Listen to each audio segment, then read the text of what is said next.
Bonjour à tous, bienvenue sur Télé Grenoble pour le premier débat de la campagne des municipales 2020. On vous en proposera une dizaine d'ici la mi-mars sur les principales communes de l'agglomération grenobloise. Des débats que vous pourrez suivre le mardi et le vendredi à 21h et également en replay sur notre site internet. Des débats que j'aurai le plaisir de présenter avec Marie-Caroline Abrial. Bonjour Thibault, bonjour à tous.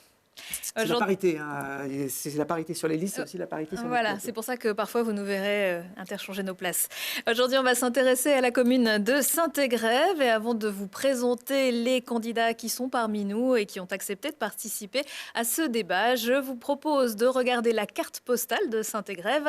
Elle est signée Lina Badreddine. Même si elle fait partie, avec près de 16 000 habitants, des communes importantes de l'agglomération grenobloise, Saint-Égrève se la joue discrète. On y vit tranquillement sous la coupe du Néron, ce sommet atypique qui domine la ville du haut de ses 1298 mètres d'altitude. Située entre le massif de la Chartreuse et la rive droite de l'Isère, Saint-Égrève héberge un hôpital psychiatrique et de zones commerciales et industrielles importantes le long de l'autoroute A48. La commune bénéficie également depuis 2014 d'une ligne de tram et inaugurera dans quelques mois un centre nautique avec 3 bassins, un investissement d'environ 11 millions d'euros. Catherine Kamowski a dirigé la ville pendant 15 ans. Lors du dernier scrutin, elle s'était imposée dès le premier tour avec plus de 54% des voix face à 3 listes marquées à gauche. Élue députée En Marche en 2017, elle a été obligée de confier son écharpe tricolore à son premier adjoint, Daniel Boisset. Celui-ci ayant décidé de ne pas se représenter, ce sera donc, quoi qu'il arrive, un nouveau maire qui prendra les rênes de la commune en 2020. Et ce maire sera un homme. Ils sont 3 à postuler à ce poste. On va faire une petite présentation et commencer par ordre alphabétique. Je vais d'abord vous présenter les personnes qui sont autour de cette table. Nous avons donc Laurent Amadieu pour la liste Ensemble pour demain. À vos côtés, Benjamin Coiffard pour la liste Proximité Saint-Égrève. Et en face de vous, Emmanuel Roux pour la liste Saint-Égrève avec vous naturellement. Alors, Laurent Amadieu, on va commencer par vous. Est-ce que vous pouvez vous présenter ?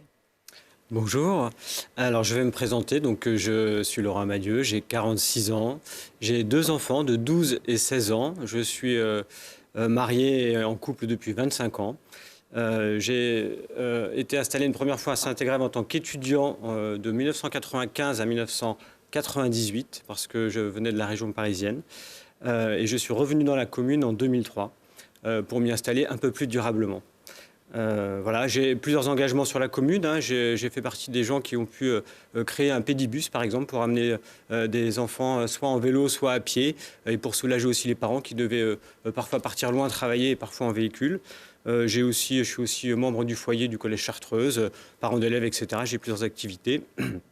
Et j'ai participé à une association qui s'appelait Vers Saint-Égrève, une association historique qui n'a rien à voir avec le parti politique et qui œuvrait pour les sujets saint-égrévois et qui aussi participait aux élections municipales. Professionnellement, j'ai un parcours qui est quand même assez varié. J'ai d'abord fait des études d'économie.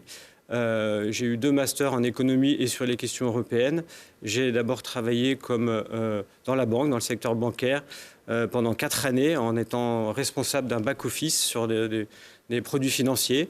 J'ai aussi été exploitant en valeurs mobilières dans des salles de marché. J'ai ensuite fait le choix du coup de revenir à Saint-Égrève, de refaire un 3e master en ingénierie touristique pour venir ici dans les Alpes et à Saint-Égrève à côté de Grenoble. Et du coup, je me suis reconverti et j'ai travaillé ensuite à l'office de tourisme de Villard-de-Lans, au plus près des touristes et du public. J'ai également été pendant 7 ans chargé de développement dans un intercomité d'entreprise qui s'appelait Alice, la carte Alice pour tous les Isérois qui connaissent. Voilà, j'ai aussi, après 2014, été chargé de mission à la métropole sur les déchets, sur les projets déchets et participation citoyenne. Et j'ai enfin été directeur d'Emmaüs Connect, qui est l'antenne grenobloise en fait, qui s'occupe de la fracture numérique. Voilà. Et depuis 3 ans, j'occupe le poste de collaborateur d'un groupe politique qui est écologiste et citoyen avec 4 élus conseillers départementaux par choix. C'est le prolongement en fait de mes différents engagements et ce poste, cette mission en tous les cas se terminera au mois d'avril. Voilà, cette présentation étant faite, je vais demander à présent à Benjamin Coiffard qui mène la liste Proximité Saint-Égrève de se présenter à son tour. Oui, merci, bonjour. Donc Benjamin Coiffard, moi j'ai 38 ans et j'ai toujours vécu à Saint-Égrève. J'ai fondé une famille donc je suis marié, j'ai 2 enfants et j'ai fréquenté l'ensemble des équipements sportifs, culturels et associatifs de la commune. Professionnellement, je suis ingénieur dans une PME lyonnaise avec laquelle je travaille en télétravail. Et depuis 2008, donc je suis le plus jeune des candidats, mais depuis 2008, je suis élu au sein du conseil municipal. Tout d'abord avec une délégation sur la jeunesse, dans l'équipe de Catherine Kamowski. En 2014, lorsque nous avons été réélus sur une délégation autour des services techniques, des travaux et des organes de proximité. Et récemment, avec Daniel Boissé, en charge des finances de la ville. Emmanuel Roux, pour la liste Saint-Égrève, avec vous naturellement. Présentez-vous, s'il vous plaît. Bonjour, merci pour votre invitation. Donc, je suis Emmanuel Roux, j'ai 50 ans, je suis marié, j'ai un enfant. J'ai, comme beaucoup de personnes, un parcours qui fait que je ne suis pas natif de Saint-Égrève, mais je suis arrivé avec plaisir à Saint-Égrève.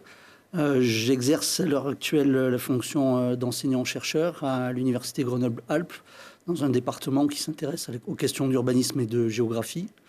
J'ai été directeur de l'Institut de géographie il y a une petite dizaine d'années.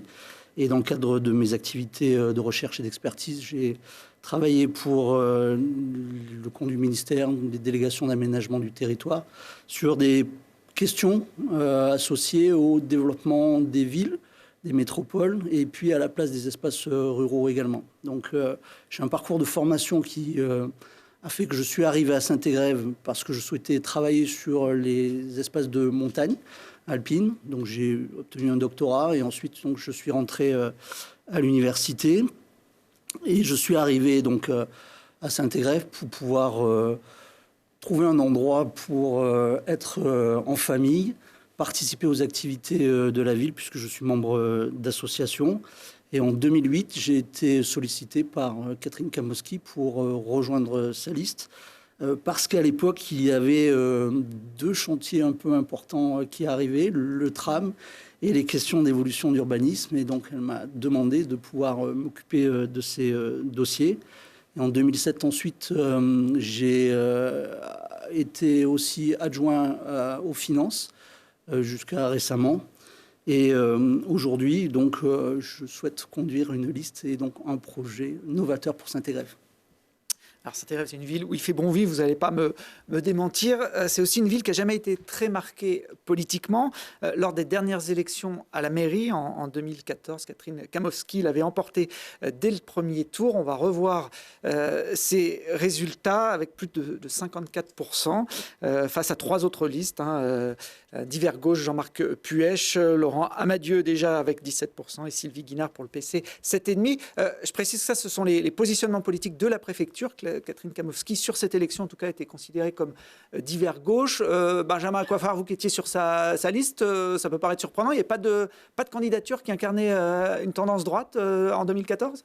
En fait, le problème de la préfecture, c'est qu'il n'y a pas de candidature sans étiquette. Il faut forcément se positionner. C'est ça. Et notre liste en 2014 également était une liste sans étiquette, sauf que la préfecture, n'ayant pas la case sans étiquette, il a bien fallu faire un choix et peu dans un esprit de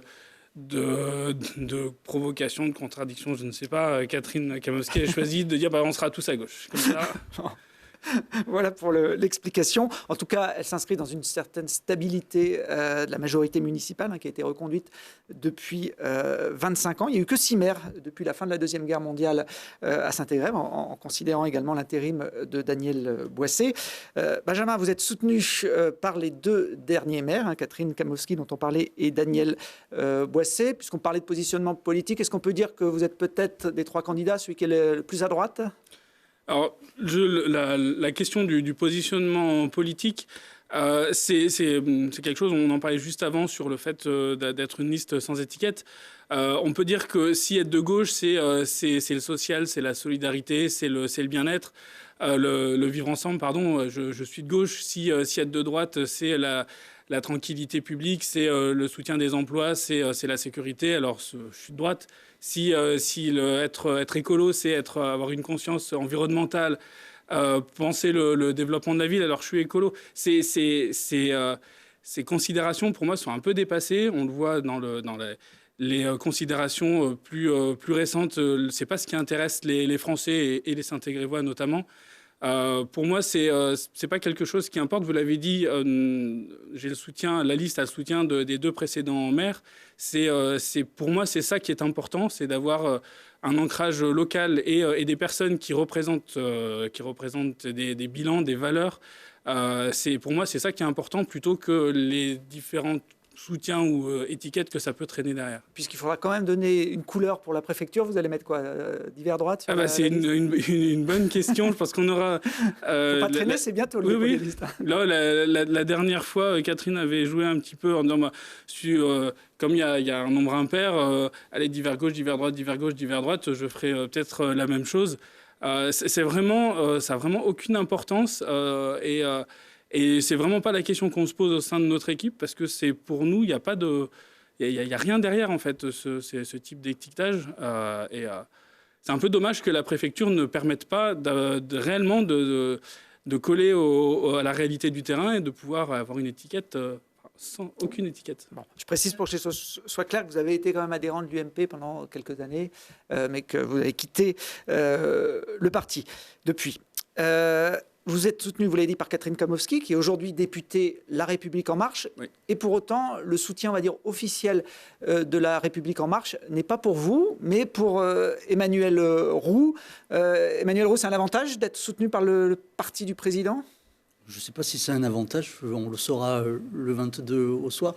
Ce qui est important pour moi, c'est plutôt de considérer le fait qu'un mouvement puisse ne pas nécessairement soutenir un candidat qui a été désigné par la députée, mais que ce mouvement puisse s'ancrer ou avoir une attention toute particulière à ce qui se passe réellement sur le terrain et à la façon dont les sympathisants, les membres du comité local se positionnent, travaillent, écoutent les candidats. Et à un moment donné, le niveau national fait son choix de soutien. Alors, vous étiez tous les deux, Benjamin Coiffard et vous, sur la liste de Catherine Kamowski en 2014. Vous l'êtes encore, vous faites partie du conseil municipal encore pour quelques semaines. Vous vous positionnez comment, vous, justement, sur l'échiquier politique ? C'est une bonne question. Moi, j'ai souhaité faire le choix d'engager un travail qui puisse permettre de réunir des sensibilités différentes. Donc, il y a d'abord un collectif citoyen qui s'est constitué, de personnes qui ne sont pas nécessairement engagées en politique, ni en étant de droite, ni de gauche. Ce mouvement a été soutenu par des élus qui souhaitaient, des élus de la majorité, qui souhaitaient pouvoir aussi s'inscrire dans ce qui était au départ l'esprit de ce qu'est la liste de la majorité actuelle, mais dans laquelle ils ne se retrouvaient plus nécessairement. Donc j'ai souhaité pouvoir réinspirer ce travail de pluralité. Et par la suite, donc, comme je l'ai dit, 2 collectifs se sont adjoints à notre démarche, un collectif plutôt de sensibilité de gauche, et le collectif qui est le collectif local des marcheurs. Vous avez quitté, on va dire, le groupe majoritaire à l'automne dernier. Il y a une scission. Alors, je ne l'ai pas quitté. C'est qu'au sein de la majorité, j'ai souhaité... Vous avez créé un sous-groupe. Un groupe, c'est ça. Pour pouvoir exprimer cette particularité. Non, ça reste une majorité. Alors, vous ne l'avez peut-être pas quitté, mais c'est vrai qu'à l'époque, vous étiez adjoint aux finances et le maire a choisi de confier cette responsabilité à Benjamin Coiffard pour la fin du mandat. Donc, on imagine que la création de ce groupe ne s'est pas faite de façon complètement concertée. Vous parliez des soutiens à gauche. Il y a Pierre Ribaud, qui a été député socialiste avant Catherine Kamowski, qui vous soutient. C'est un soutien important que vous allez revendiquer ?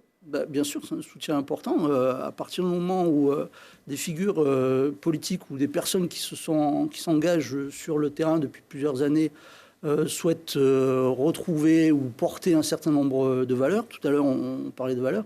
Moi, les questions évidemment de solidarité, d'engagement citoyen sont des choses qui sont au cœur de notre projet. Donc, Pierre Ribaud apporte son soutien et par là même le Parti socialiste aussi. Voilà. Donc, je pense que c'est quelque chose qui, en termes de positionnement et de valeurs, est au moins aussi important que les valeurs progressistes que je souhaite aussi pouvoir porter à travers des fonctions et des perspectives d'innovation et d'initiative. Alors, il y a une liste, la troisième, dont on n'a pas encore parlé, qui, elle, se positionne par contre plus clairement sur un créneau politique. Laurent Amadieu, vous situez à gauche, Vous pensez ? C'est ce que j'ai compris en lisant vos propos. Oui, alors pour vous répondre très clairement, et on a vu, vous l'avez montré aux auditeurs tout à l'heure, un peu ce qui s'était passé en 2014. Donc effectivement, j'étais candidat en 2014. Il y avait à mes côtés Sylvie Guinan pour le Parti communiste et Jean-Marcel Puech qui était soutenu par les socialistes et qui était une liste socialiste et apparentée. Aujourd'hui, on a travaillé depuis quand on a vu l'élection de Mme Kamowski sur une commune qui était quand même plutôt historiquement située à gauche. Et sur l'échiquier politique, et aussi assez coloré écologiste, avec une histoire écologiste importante, des scores qui avaient été importants. On a décidé, en fait, pendant tout ce mandat, de travailler ensemble. On a fait connaissance. On a préparé les conseils municipaux ensemble, puisque je suis aussi conseiller municipal et président de mon groupe. Et on a convergé naturellement. C'était aussi une demande des habitants, des citoyens, d'avoir une liste qui soit commune. Et du coup, l'idée, depuis toutes ces années, était de rassembler un maximum de personnes autour de valeurs des gauches et des écologistes, puisqu'il n'y a pas une seule gauche. Et aujourd'hui, qu'est-ce que ça veut dire la gauche et qu'est-ce que ça veut dire être écologiste? Aujourd'hui, on est en 2020, tout le monde est censé être écologiste, puisque le défi du réchauffement climatique, de la perte de la biodiversité est importante. Et du coup, on a convergé, on a créé un collectif depuis plus d'1 an. Et oui, pour vous répondre, on est évidemment issus de valeurs des gauches et des écologistes, une gauche écologisée, des écologistes aussi qui font du social, qui font du développement, etc. Et c'est vrai qu'aujourd'hui, on a réussi ce rassemblement, même si on a effectivement, vous avez cité une personnalité qui est conseiller départemental du canton de Saint-Égrève et une partie de Grenoble. On a sur notre liste quand même l'ensemble des élus de 2014 qui étaient soutenus par les socialistes. On a une liste de soutien, à peu près de 200 noms, avec aussi beaucoup de militants socialistes ou ex-socialistes.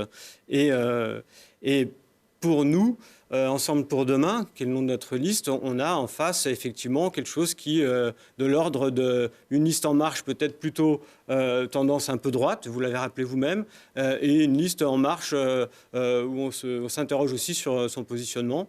Et voilà, et donc les électeurs ils choisiront entre cette offre politique.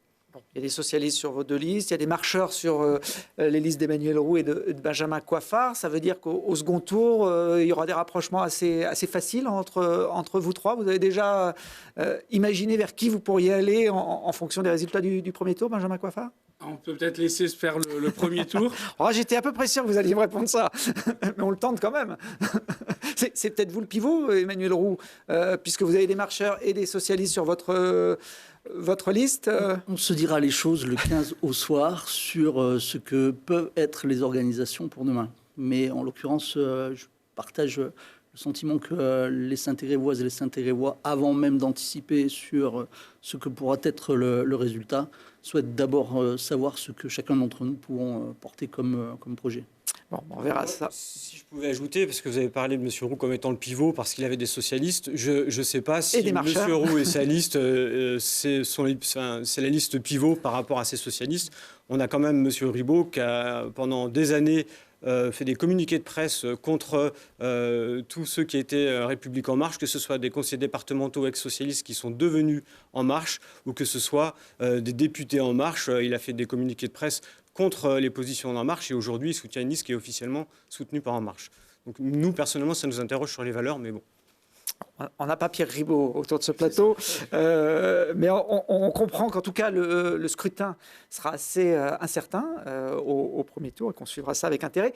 Il y a des thématiques, hein, Marie-Caroline, maintenant qu'on a un peu positionné Voilà, nos candidats. On connaît un petit peu mieux. Depuis le dernier scrutin municipal, il s'est passé notamment une chose importante à Saint-Égrève. Lina Badreddine le disait tout à l'heure dans son petit reportage.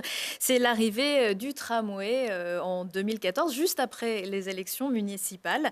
La semaine dernière, sur ce même plateau, je recevais plusieurs élus, notamment de Saint-Martin-le-Vinou et de Cessiné-Parisé, qui nous disaient à quel point l'arrivée du tramway dans leur commune avait changé la ville. Est-ce que, Emmanuel Roux, est-ce que ça a eu un impact positif sur la ville, ce tramway ? Je le crois. Très sincèrement, je crois que le tramway était un objet qui a transformé évidemment la ville et les habitudes. C'était quelque chose qui a existé historiquement à Saint-Égrève. Les très anciens s'en souviennent. Ça a été enlevé, puis ensuite ça a été le temps des voitures. Et puis je crois que quelles que soient les personnes politiques et les personnes, chacun, je crois, trouve ce projet ou cette infrastructure comme particulièrement structurante et importante pour la ville. Donc c'est un travail de longue haleine, c'est un travail qui ne s'est pas fait non plus sans difficulté en termes d'organisation de la ville. Mais aujourd'hui, je pense que c'est quelque chose qui répond pleinement aux attentes et aux besoins des habitants et des habitantes en termes de mobilité pour aller ou accéder jusqu'au centre de la métropole, mais aussi sur cet axe de la RD 1075. Laurent Amadieu, c'est un sujet assez consensuel, le tramway, finalement. Le tramway, le tram E, qui va donc de Grenoble jusqu'au Fontanil, est un élément structurant de déplacement très très important. Je pense qu'aujourd'hui, il y a une majorité de Saint-Égrévois, de Fontanillois, etc., qui sont contents et qui, du coup, utilisent en fait ce mode de transport. Après, ce que nous, on a pu reprocher à un moment donné, en fait, c'est comment on a amené en fait, ce tramway sur cette partie nord-ouest de l'agglomération et comment on n'a pas toujours débattu de tous les enjeux et notamment des enjeux d'urbanisme qui allaient avec l'arrivée du tramway. Et je cite le fameux contrat d'axe, où effectivement, en discutant et en faisant un peu des réunions avec les Saint-Égrévois, on s'est aperçu qu'en 2010, 2012, 2013, on nous a, entre guillemets, vendu le tramway avec le SMTC de l'époque et les gens qui étaient dans ce SMTC à l'époque.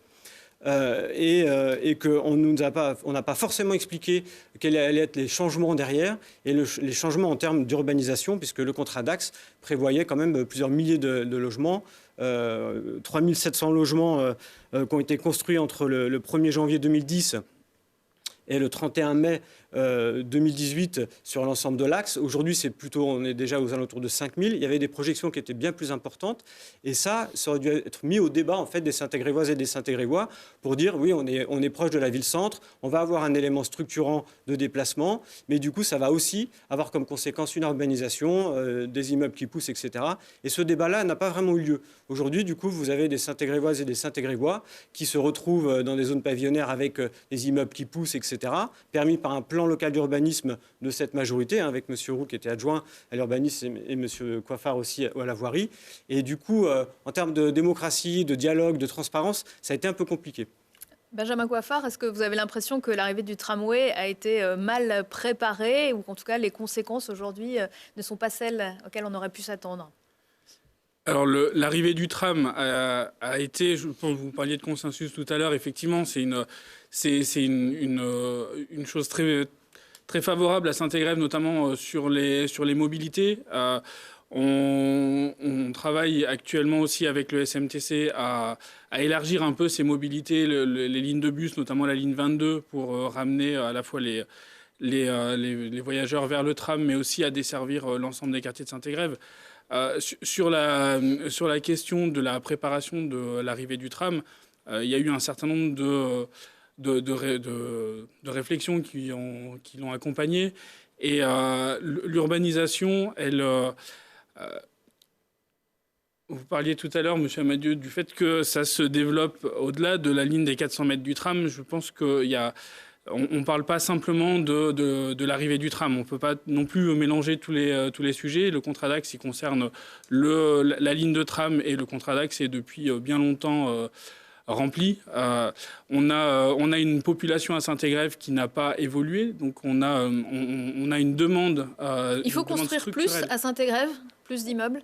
On a une demande structurelle de logement, c'est-à-dire qu'il y a une décohabitation qui entraîne le fait que malgré tous ces logements construits, on n'a pas un habitant de plus à Saint-Égrève. C'est le phénomène de société qui amène une famille qui était auparavant 4-5 dans un logement pour la même famille, maintenant en avoir 2. Donc c'est ça qu'il faut accompagner. On ne peut pas simplement dire non, il ne faut plus rien construire à Saint-Égrève. Par contre, il faut pouvoir l'accompagner. On a des endroits à Saint-Égrève, des zones... Comment ? Alors je pense notamment, on a l'écoquartier de la gare, sur lequel il y a une possibilité de logement qui est assez importante. Un projet qui a été lancé il y a quelques temps, qui commence à se développer et sur lequel je pense qu'il y a une forte possibilité. On a aussi un arrêt de tram qui est prévu juste en face, donc qui sera construit dès que l'écoquartier sera construit. Sur l'urbanisation, je pense qu'il y a une méthode à changer sur des discussions en amont à la fois avec les riverains, mais aussi avec les promoteurs, justement d'arriver à afficher quelque chose d'un peu plus clair sur les endroits où à Saint-Égrève on souhaite une urbanisation et d'autres où, vous le disiez, je suis adjoint à la voirie, il y a des endroits où la voirie ne permet pas d'avoir une urbanisation importante. Donc c'est tout ça qu'il faut mettre dans la balance. Une négociation aussi avec les bailleurs sociaux pour arriver à leur faire réinvestir leur immeuble. C'est-à-dire que là, ils les construisent, mais après, il y a peu de présence sur le terrain, alors que sur d'autres agglomérations, ça se fait très bien. Donc il y a tous ces éléments-là de discussion et de négociation avec les promoteurs, les bailleurs, les riverains, à institutionnaliser en amont des projets. On parlait dans notre projet peut-être d'un PLU politique. Vous parliez du PLU, du PLUI.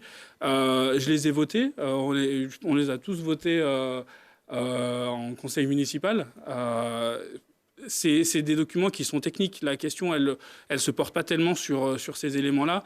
C'est plutôt le rôle politique ensuite de l'exécutif d'avoir une négociation et une discussion avec l'ensemble des acteurs pour infléchir certains projets et inciter à ce qu'ils se fasse, je vous l'ai dit, notamment à l'écoquartier de la gare. Emmanuel Roux, vous l'avez dit, votre spécialité, c'est l'urbanisme. Est-ce que vous pensez qu'on a trop construit autour du tram des logements qui restent un peu vides, finalement ? Alors non, on n'a pas trop construit. Il n'y a pas de logement vide à Saint-Égrève. Ça, c'est important de l'indiquer. Donc effectivement, la question de l'évolution de la ville, elle est manifeste. Saint-Égrève avait des logements qui étaient associés historiquement à ces usines. Puis ensuite, il y a eu une période de construction de grands ensembles qui ont répondu à l'arrivée de nouvelles populations, à la croissance de Grenoble même et de son agglomération. Donc aujourd'hui, il faut pouvoir réinscrire Saint-Égrève dans une histoire et l'histoire de la métropole. Saint-Égrève est une ville qui est attractive. Attractive, pourquoi ? Parce qu'on y a un certain nombre de qualités. Les qualités, ce sont des espaces verts, ce sont la capacité de pouvoir trouver différentes formes de logement. Et donc chacun voit en Saint-Égrève la possibilité de s'y projeter en fonction de ses moyens, en fonction de ses affinités, en fonction de son travail. Et pourtant, la population stagne. Oui, exactement. C'est ça. Il y a 15 ans de cela, Saint-Égrève était en train de perdre de la population. Alors, je rappelle quand même qu'à l'échelle métropolitaine, la métropole continue à perdre de la population, et notamment Grenoble. Saint-Égrève a finalement arrêté cette hémorragie. Quand je suis arrivé à Saint-Égrève, on manifestait devant les écoles pour lutter contre la fermeture des classes. On voyait la fermeture de commerces. On voyait la disparition progressive de professions médicales. Voilà. Aujourd'hui, il y a encore des soucis, mais cette capacité à pouvoir faire du logement, et pas simplement du béton, du logement, permet de répondre au fait que les habitants peut-être partent de Grenoble ou trouvent à Saint-Égrève des qualités qu'ils ne trouvaient pas ailleurs. Alors effectivement, le contrat d'axe, comme ça a été rappelé, était un objet qui consistait à dire si vous souhaitez une infrastructure qui quand même coûte quelques millions et s'inscrit dans une temporalité très longue, doit pouvoir avoir aussi en contre-pied la capacité de pouvoir faire en sorte que le plus grand nombre de personnes puissent utiliser ce transport. Aujourd'hui, on a construit en plus de 10 ans à peu près une augmentation de 30% de logements. Et vous l'avez justement indiqué, la population est stabilisée. Selon le pas de temps qu'on regarde, elle est même légèrement décrue. Donc ça veut dire qu'une des préoccupations qui doit être la nôtre pour demain, c'est de savoir comment on va travailler à ce que sera la suite de Saint-Égrève.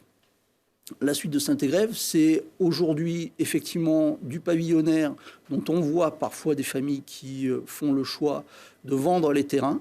Et donc, il s'agit de trajectoires personnelles aussi, hein, lorsque les personnes ont 80 ans environ et qu'elles souhaitent se loger ailleurs, elles ne peuvent plus emprunter et parfois la rente foncière est le dernier moyen de pouvoir se projeter dans la vie. Donc, on a cette configuration qui est particulièrement prégnante et importante. Et on a d'autres éléments, c'est la capacité effectivement à pouvoir envisager des projets. Et on a parlé tout à l'heure du quartier durable. Je l'avais souhaité il y a plus de 10 ans. Il est objectivement compliqué de le conduire dans une temporalité très courte. Donc c'est quand même encore un exercice qui demeure à faire. J'ose espérer que ce sera sur le prochain mandat, où il y aura la possibilité de pouvoir poursuivre cette capacité d'amélioration des qualités des infrastructures de la ville. Donc l'urbanisation, c'est à la fois quelque chose qui renvoie à des tensions, évidemment, et en même temps, c'est un formidable espoir sur ce que l'on peut envisager et faire demain comme ville, répondant à des enjeux d'habitat. Hein. On peut se dire qu'effectivement, des fois, on est bousculé par la manière, par la méthode, et en même temps, on a aussi de nombreux habitants qui sont ravis de pouvoir s'inscrire dans le fonctionnement de la ville. Je rappelle que Saint-Égrève, globalement, le revenu moyen continue à croître, même si la population, le spectre de la population est très large. Il y a des personnes qui gagnent correctement la vie, d'autres qui gagnent beaucoup moins. Mais globalement, on retrouve des commerces qui se créent à nouveau. On en parlera peut-être tout à l'heure. On a une dynamique autour de perspectives d'arrivée de médecins qui est intéressante. Donc, Saint-Égrève est aussi une ville d'espoir et une ville qui vit bien, malgré le fait qu'on puisse éventuellement regretter trop de construction. Laurent Nadieu, si vous êtes maire, on stoppe les constructions ? C'est vous qui le dites, c'est pas moi. Je vous pose la question. Mais juste pour compléter, il y a eu un plan local d'urbanisme qui a été réalisé en 2010, qui a permis en fait de construire des immeubles dans l'ensemble des zones pavillonnaires de Saint-Égrève. Ça a été quand même une révolution pour les Saint-Égrévois. Ça a été un sentiment de forte insécurité. Quand vous habitez dans ces zones pavillonnaires et que vous pouvez avoir un immeuble en face de chez vous qui vous enlève le soleil, etc., c'est d'insécurité, je mets des guillemets, mais disons d'inconfort et quand on a une trajectoire de vie, quand on investit 300, 400, 500 000 euros dans un pavillon et puis qu'on ne sait pas s'il y a un promoteur qui va venir pour vous racheter, ou si vous allez avoir des immeubles autour. Bon, ce que je voulais dire en tous les cas, c'est qu'il y a eu le PLUI qui a été voté et qui a rectifié quand même un petit peu. Le plan local d'urbanisme intercommunal. Merci de l'avoir précisé.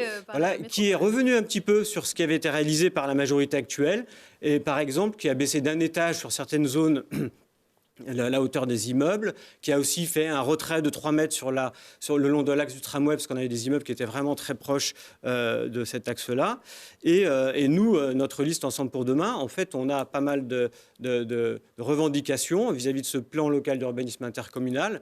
Notamment, par exemple, on souhaiterait garder évidemment tous les parcs publics aujourd'hui, avoir une vigilance aussi sur les parcs privés, garder du végétal. On souhaiterait aussi, parce qu'on a une commune de 1088 hectares, dont on pourrait 300 du Néron, la montagne, et il nous reste par exemple 5 hectares encore de terre pleine où nous on aimerait, plutôt que ce soit urbanisé, puisque là il y a des projets d'urbanisation, on aimerait faire du maraîchage par exemple, parce qu'on pense qu'en fait ces terrains-là, qui sont les derniers d'une ville qui était historiquement agricole, eh ben, ça mérite qu'on les sanctuarise, on les garde et qu'on fasse des projets éducatifs avec les écoles, avec les acteurs socio-éducatifs, etc., pour en faire du maraîchage ou des jardins partagés. Donc on n'a pas envie que tout s'urbanise. Après, pour répondre à votre question, non, on ne va pas arrêter l'urbanisation, on l'a dit, il y a eu l'écoquartier de la gare, un projet qui a un peu capoté parce qu'il était déjà normalement lancé sur les rails, on en a parlé dès 2008-2009. Nous, on a toujours porter le fait qu'il fallait avoir un outil, comme un outil spécifique qui s'appelle une zone d'aménagement concerté. Donc c'est un outil réglementaire qui fait qu'on puisse encadrer ce projet et le faire avancer. Donc c'est sûr que nous, on a envie de le remettre sur les rails, parce que c'est un endroit où effectivement on peut urbaniser, on peut accueillir des gens, mais il faut avoir il faut faire après dans la dentelle, en tous les cas sur les zones pavillonnaires. Benjamin Coffard, vous voulez rajouter quelque chose sur le sur le secteur de l'urbanisation ? Non, je suis un peu surpris de la réaction sur le PLUI qui finalement reprend à quelques pouillèmes près le PLU de Saint-Égrève, en tout cas sur Saint-Égrève. Et le PLUI, il me semble que vous l'avez voté. Donc finalement, c'est pour ça que pour moi... Le PLUI, il est établi par la métro et le PLU, c'est la commune qui le... C'est ça. Et sur Saint-Égrève, le PLU reprend, encore une fois, à quelques pouillèmes près, le PLU de Saint-Égrève. Donc... c'est difficile d'un côté de voter le PLUI parce qu'il a été fait par les copains et de l'autre côté d'attaquer le PLU parce qu'il a été fait par quelqu'un d'autre, sachant que c'est la même chose. On s'est exprimé sur ce point au conseil municipal, mais... Allez. Non, ce que je voulais rappeler historiquement, c'est que Saint-Égrève, effectivement, a, dans ses documents d'urbanisme précédents, avait la possibilité, et a encore la possibilité, de pouvoir permettre du logement partout dans la ville, et non pas exclusivement au niveau du tramway. Historiquement, c'est ce qui s'est toujours fait à Saint-Égrève. Donc je suis un peu surpris que vous découvriez ou que vous envisagiez de nous dire qu'il y a des espaces de non-droit pour pouvoir y résider demain. Alors, par contre, il faut effectivement travailler sur la question de la forme, sur la question de la proximité avec le pavillonnaire, parce qu'il y a des enjeux effectivement d'organisation importants. Sur la question des documents d'urbanisme, le PLUI, effectivement, reprend un certain nombre d'éléments. J'ai œuvré pour faire en sorte, justement, que la finesse puisse être plus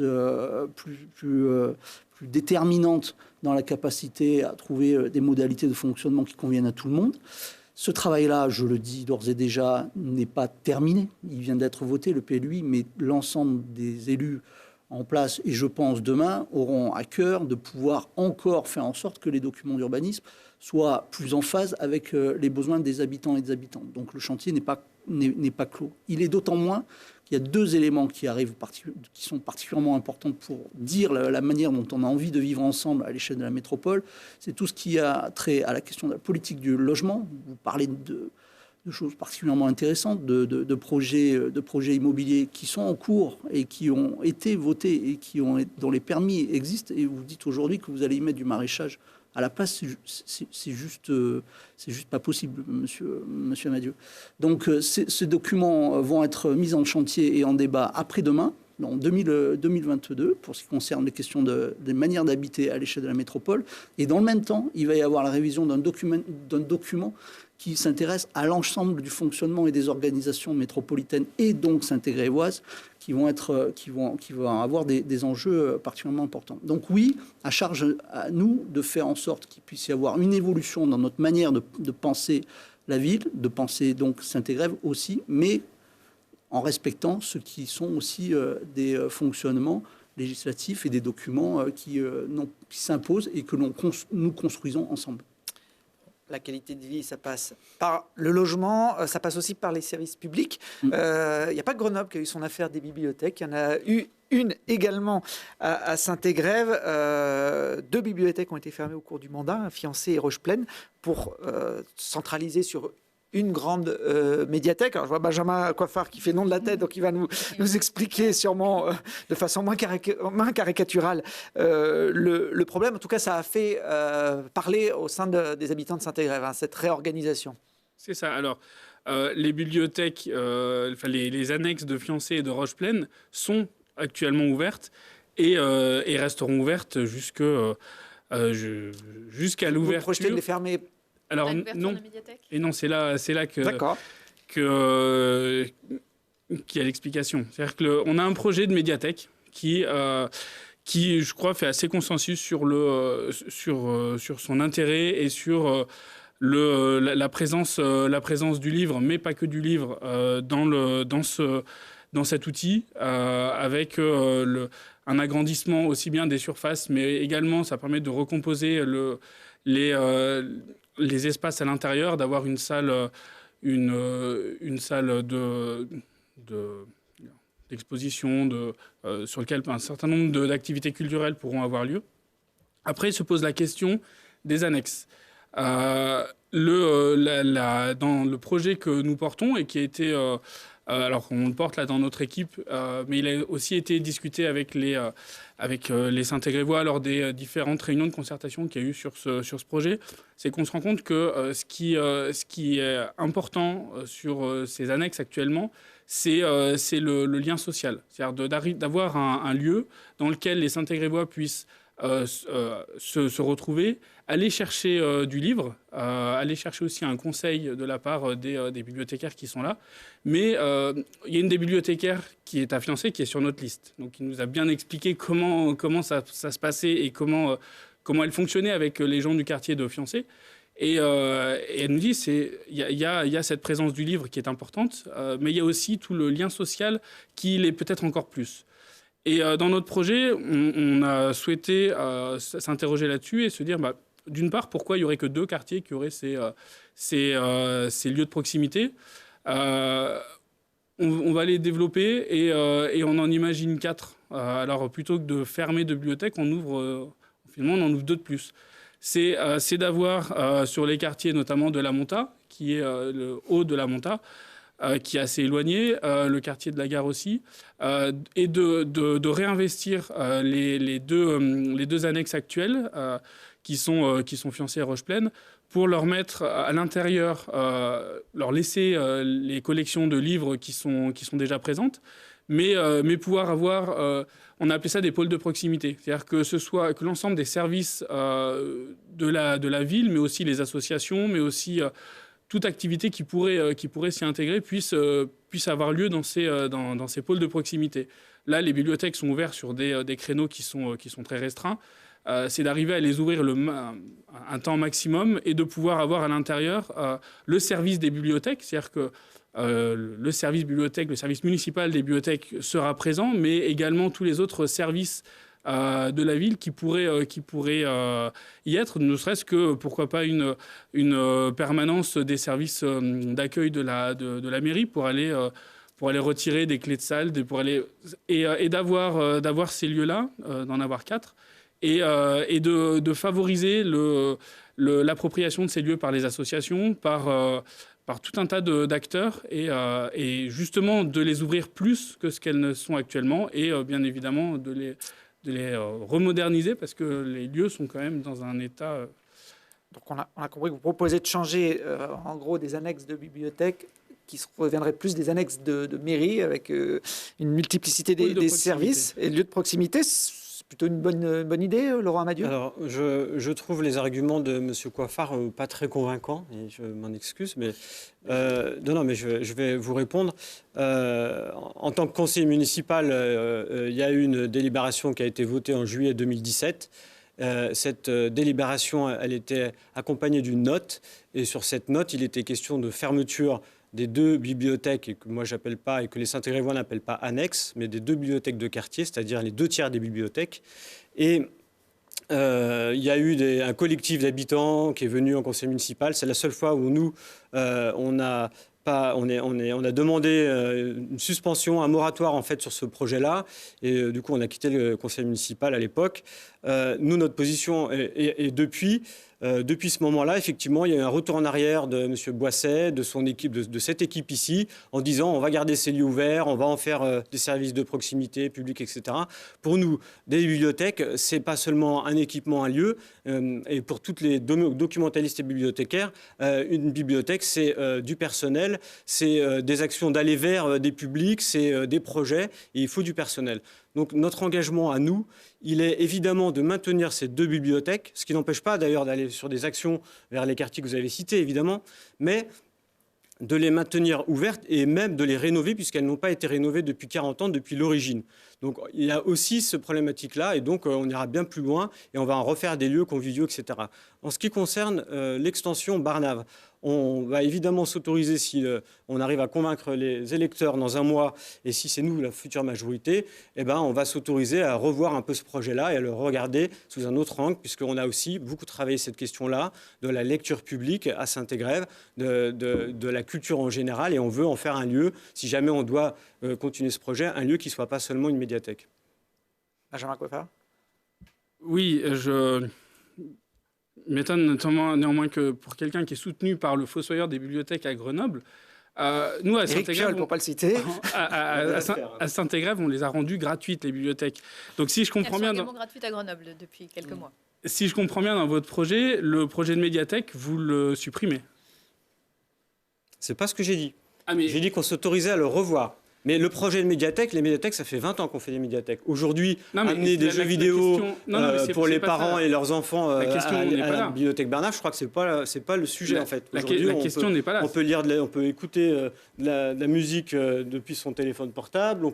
Je pense qu'il faut revoir ce projet. Je pense que vous n'avez pas bien vu ce projet de médiathèque exactement. C'est pas de mettre des jeux vidéo. Ça va un peu plus loin. Mais la question, elle est quand même fondamentale. C'est-à-dire que actuellement, avec le service des bibliothèques, on ne peut pas avoir ces trois lieux, plus le projet tel qu'il est un projet de vraie bibliothèque ou médiathèque. Donc la question, elle est simple, c'est que si vous revenez en arrière, le projet tel qu'il est et l'extension du bâtiment, c'est-à-dire que vous arrêtez tous les permis de construire, vous remboursez les entreprises. Non mais la question, elle est très pratique. Je ne vais pas vous répondre directement parce que vous verrez. Vous verrez après le 22 mars, si jamais c'est nous. Par contre, je peux vous dire, parce que vous avez parlé du budget, que nous, on a un programme qui est complet. Et d'ailleurs, j'attends de voir à la fois le vôtre et encore plus celui de M. Roux, parce que j'ai hésité à venir aujourd'hui sur cette émission, parce que nous, on a à peu près tout notre projet. Et en face, j'ai pas beaucoup de projets. Et du coup, j'avais un peu une inquiétude sur le débat, sur le fond, en fait, sur les projets. Il faut venir demain en réunion publique. On va présenter tout ça. Et il y a aussi une réunion publique le 14 février à la Maison de Solidarité des Familles pour présenter l'intégralité du projet et de la liste.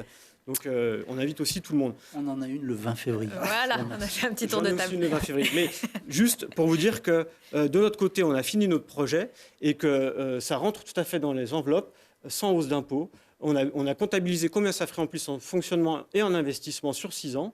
Et en fait, on est prêt et on sait qu'on aura des ressources supplémentaires potentiellement. Et comme je vous l'ai dit, moi, je suis économiste de formation, ancien banquier. Donc, on est les deux pieds sur terre, en tous les cas, sur ce projet. Vous n'avez toujours pas répondu à la question sur le projet tel qu'il est sur les rails. Est-ce que vous l'arrêtez ou pas ? C'est quand même une question importante. Le revoir. C'est quand même. Alors, c'est un projet qui est travaillé par les services. Donc, on va respecter le travail des services, d'abord. Il va falloir aussi qu'on évalue combien ça a coûté jusqu'à maintenant. Ensuite, c'est quand même votre projet de votre majorité.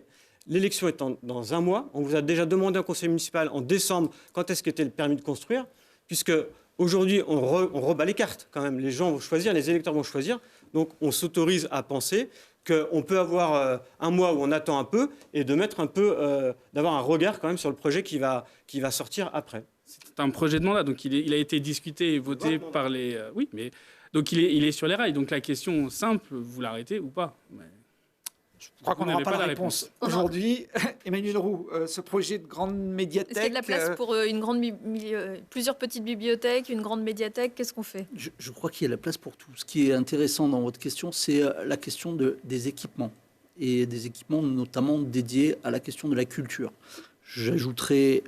au-delà de la question de la culture, de ce qu'on y met derrière, en termes d'organisation, bien sûr, mais pas que, en termes aussi de capacité à pouvoir porter, encourager les initiatives. Donc moi, ce qui m'intéresse, je vois bien que le débat est passionnel, mais ce qui m'intéresse, c'est d'abord de se dire ce qu'est le projet culturel que l'on souhaite engager sur la ville. Et d'abord... l'organisation des liens que l'on souhaite entre habitants et le fait que chacun soit susceptible de pouvoir acquérir de la connaissance, s'enrichir. Voilà. Que ça puisse se faire dans un équipement moderne, nouveau, dont les contours du projet, je rejoins M. Amadieu, sont certainement à rediscuter, à travailler dans la manière de partager le projet, à la manière de pouvoir le faire s'ouvrir sur la ville. Évidemment, moi je considère qu'un bel équipement public est toujours une chance pour demain, pourvu qu'on puisse le partager et faire en sorte que les gens puissent se mobiliser et l'utiliser comme ils le souhaitent. Donc il y a un débat effectivement sur la vie de cet objet. Si d'ordinaire il doit être reconsidéré dans ses contours de son fonctionnement, on prendra un engagement de pouvoir poser ce questionnement si besoin. Pour le reste, effectivement, aujourd'hui, l'organisation de la ville renvoie à des fonctionnements des années 70, 80. Ça a été rappelé, chacun des quartiers disposait de ce qu'était un lieu de bibliothèque. Je crois qu'on conviendra tous que le fonctionnement du passé n'est pas nécessairement judicieux en l'état, de la même manière, dans les mêmes configurations de locaux, pour répondre aux besoins des habitants de demain. Enfin, d'aujourd'hui et de demain. Et donc là, il y a un travail de fond qui doit être fourni. On a travaillé à rencontrer l'ensemble des associations et des usagers parce qu'il y a une pluralité de manières d'utiliser ces espaces qui sont possibles. Il y a des gens qui ne peuvent pas avoir de lieu dans leur domicile pour pouvoir se concentrer à travailler, à faire leurs devoirs ou quoi que ce soit. Donc on peut imaginer des espaces qui soient détente, dédiés à l'apprentissage. D'autres personnes souhaitent pouvoir partager leur savoir-faire sur des éléments techniques, sur des capacités de culinaires ou des choses comme ça. On doit pouvoir aussi travailler à faire en sorte qu'il puisse y avoir des rencontres, et ainsi de suite. Donc la capacité de pouvoir mobiliser ces espaces-là comme des espaces de devenir pour demain, elle est importante. Donc je crois que ça dépasse que le petit débat sur fermeture, ouverture. Mais de manière plus large, ça questionne ce que l'on veut faire dans la ville. Puisqu'on parle d'équipements, il existe les équipements de loisirs culturels, également les équipements sportifs. Le centre nautique intercommunal Le Nouveau ouvrira à la rentrée prochaine. Est-ce que Saint-Égrève aurait besoin d'autres équipements sportifs, Laurent Amadieu ? Alors, c'est une vraie question. Alors, je ne sais pas s'il faut... Bon, vous avez posé la question de nouveaux équipements. En fait, je pense qu'il ne faut pas forcément être dans une logique toujours de nouveaux équipements. Par exemple, l'extension de la médiathèque n'était pas forcément prévue. Il était prévu de la rénover, ou en tous les cas, il y avait un projet autour, mais ce n'était pas dans le programme de 2014 très précis. On en est à notre 10e réunion thématique depuis plus d'1 an. C'est-à-dire qu'on a travaillé depuis très longtemps, on est en campagne depuis très longtemps, au plus près des habitants, au plus près de toutes les thématiques communales et métropolitaines, puisque c'est aussi une élection métropolitaine. Et il faudrait aussi qu'on prenne 2 minutes en tous les cas pour parler de la métropole. Du coup, on a fait une réunion sur le sport, par exemple. Sur le sport, on a promis, nous, dans nos mesures, de faire on appelle ça les états généraux du sport. Parce qu'on a constaté, en rencontrant la plupart des clubs, qu'il y avait des manques, qu'il y avait des problèmes aussi de dialogue entre cette municipalité et les clubs. Et que parfois on avait beaucoup de gymnases qui n'étaient pas aux normes, des fédérations, que c'était peut-être sous-doté aussi, il y avait des problèmes de créneaux, et ça peut exister aussi dans d'autres communes. Donc on va faire ces états généraux dès avril 2020 si nous sommes élus.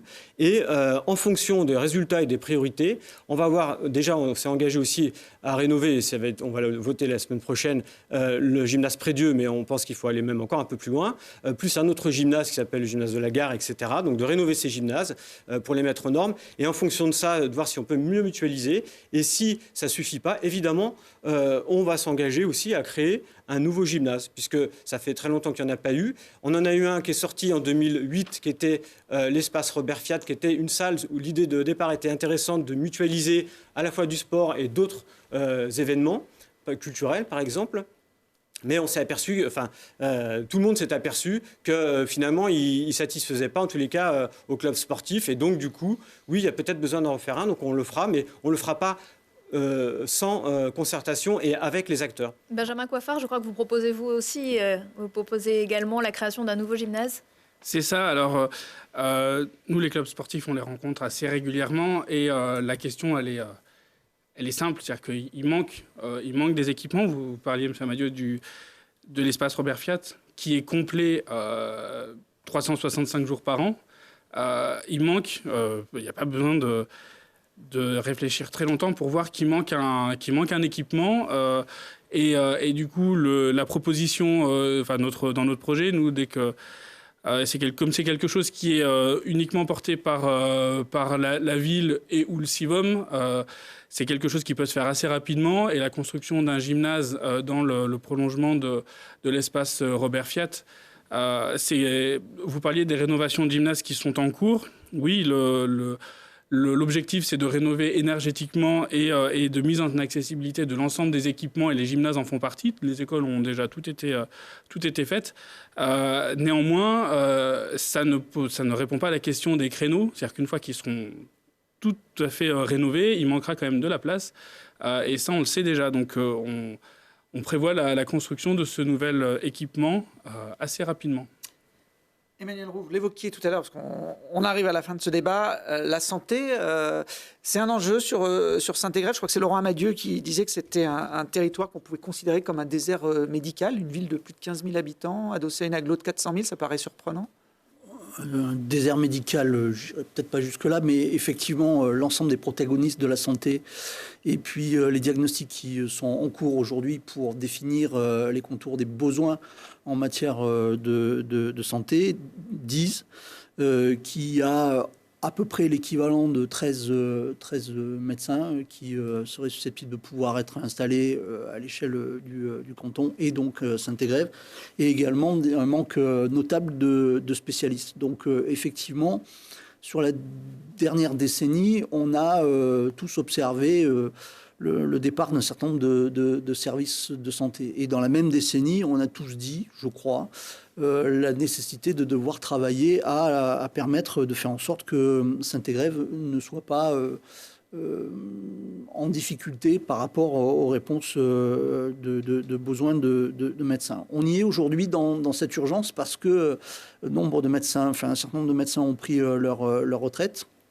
et que la suite n'est pas complètement assurée. Donc on a un nombre relativement important de Saint-Égrévois qui aujourd'hui sont en recherche de médecins. La bonne nouvelle, c'est qu'il y a en parallèle trois réflexions qui se conduisent. Deux qui sont connues, une qui l'est un petit peu moins.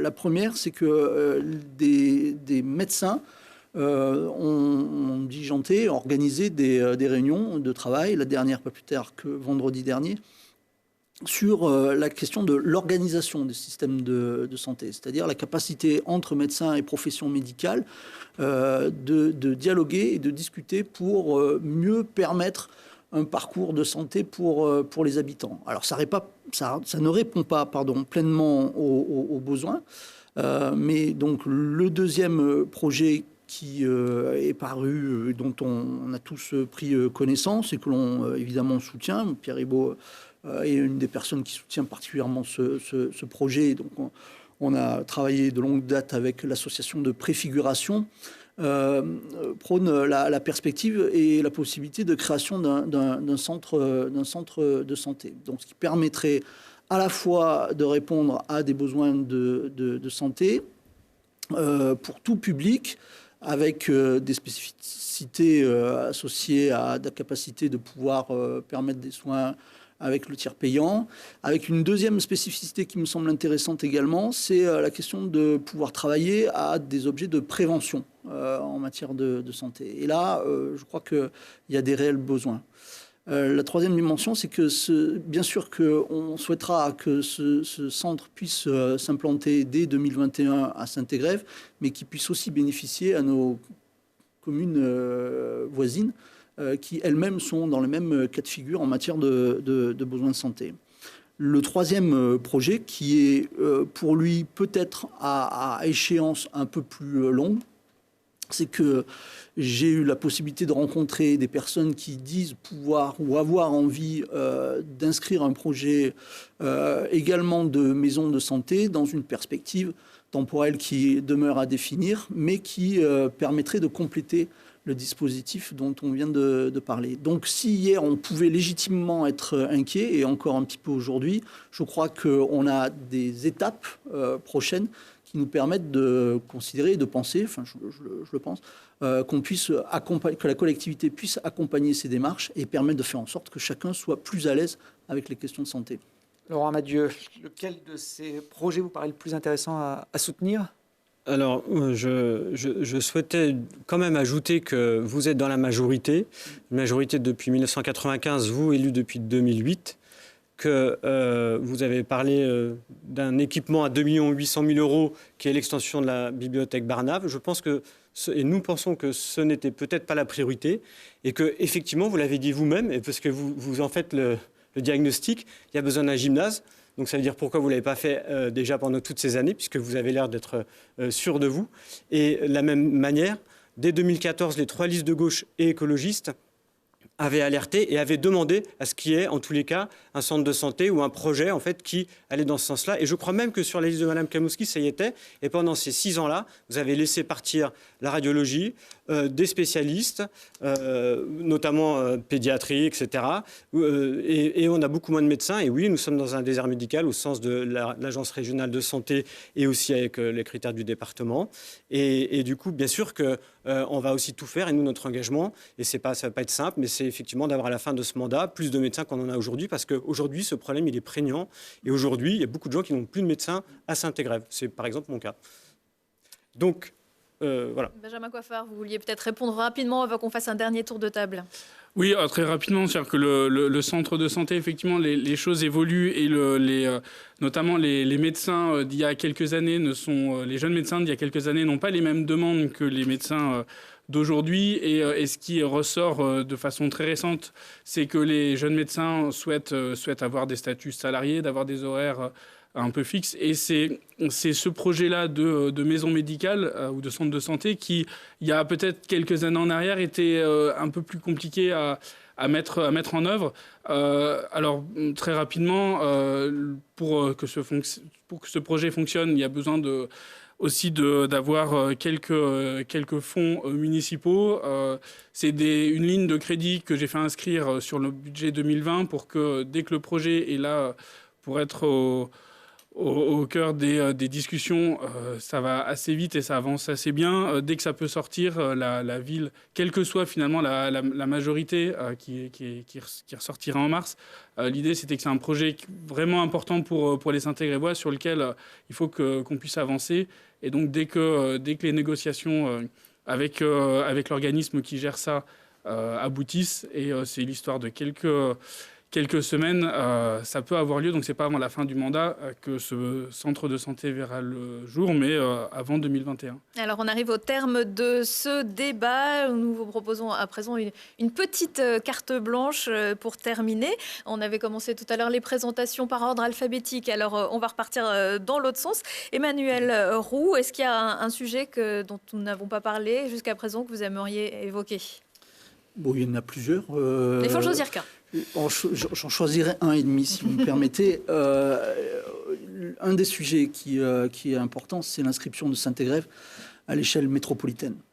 Pourquoi ? Parce que en termes d'organisation et de fonctionnement, on ne peut pas imaginer une ville de Saint-Égrève qui, pour moi, risque d'être hors la gouvernance et le fonctionnement de la métropole demain.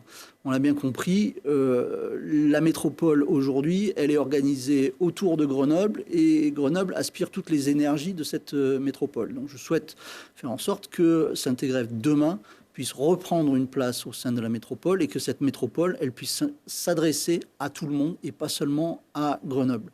Ça vaut en matière de transport. Aujourd'hui, on a la chance d'avoir le tram E, mais par contre, il y a encore énormément de personnes qui ne bénéficient pas de ces transports en commun. On a la chance d'avoir le transport, mais on a des personnes qui payent des coûts trop importants pour pouvoir se déplacer sur des courtes distances. Donc, on doit pouvoir changer ces choses-là. On a la chance d'avoir le tram E, mais en même temps, il y a encore des mobilités douces, notamment des trams vertes, qui ne sont pas organisées et qui ne fonctionnent pas dans ce que la métropole peut imaginer demain. Donc ces changements, ils sont nécessaires, indispensables. C'est pour ça qu'on parle de transition écologique. Moi, je veux bien qu'on parle de transition écologique, mais je veux qu'on inscrive cette transition écologique dans des actions pratiques, pragmatiques pour toutes et tous. Les vélos jaunes à Saint-Égrève, on en voit relativement peu, parce que le service, peut-être qu'il n'est pas tout à fait adapté à des gens qui habitent un petit peu plus loin. Donc on doit trouver ensemble, certainement, les modalités de faire en sorte que la métropole, elle profite à tous et à toutes, et non pas qu'à une partie congrue de la population. Et ça, on y tient particulièrement.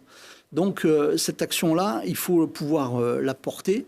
Il faut pouvoir la porter aussi pour faire en sorte que les initiatives des habitants puissent être valorisées partout dans les quartiers, mais aussi à l'échelle de la métropole. Et dans ce partenariat-là, il faut que le partenariat avec le monde économique puisse aussi exister, parce que je rappelle quand même que le monde économique est ce qui apporte plus de la moitié des deniers de la collectivité. Et en même temps, j'entends parfois que la métropole de la décroissance ne s'intéresse finalement plus beaucoup à ce qui est le nerf de la guerre, à savoir que chacun puisse avoir un emploi, s'épanouir dans ses activités et pouvoir profiter pleinement de la métropole. Donc voilà pour la carte blanche. Saint-Égrève qui enverra 4 élus, je crois, siéger à la métropole. 3 et un suppléant. 3 et un suppléant. Exactement. Benjamin Coiffard, quel est l'axe principal de votre campagne, en tout cas celui que vous avez envie de mettre en avant aujourd'hui? Alors c'est un mot qui est sur l'ensemble de nos affiches, qui est la proximité. Et pour nous, c'est pas juste un mot, c'est une façon d'être et une façon d'agir.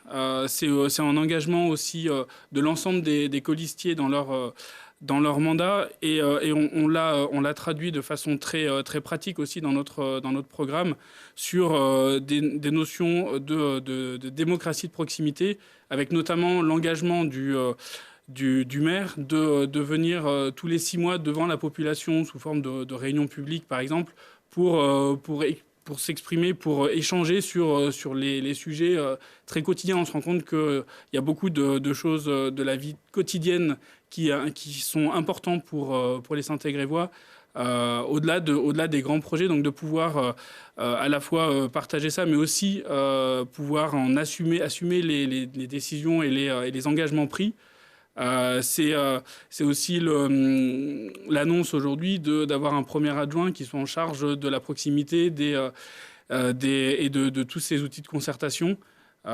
Donc ouais, c'est un mandat qui sera placé vraiment sur le thème de la proximité et du rôle de l'élu, de la responsabilité de l'élu en tant que tel. Laurent Amadieu, si vous êtes élu, votre mandat, il serait placé sous quel signe?